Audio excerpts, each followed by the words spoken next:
حضرت مریم رضی اللہ تعالی عنہا کو اللہ تبارک و تعالی نے بغیر باپ کے جناب عیسیٰ علیہ السلام عطا فرما دیے۔ اب اس بات کو جب لوگوں کے سامنے پیش کیا جائے گا، لوگ کیا رائے دیں گے، یہ بھی تو ایک مشکل کام ہے نا۔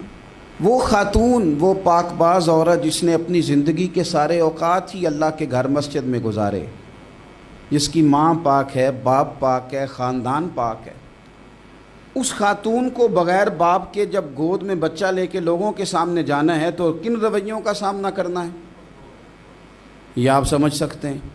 کسی شاعر نے کہا تھا کہ الجھے الجھے بکھرے بکھرے روز و شب دیکھے گا کون، لوگ تیرا جرم دیکھیں گے سبب دیکھے گا کون۔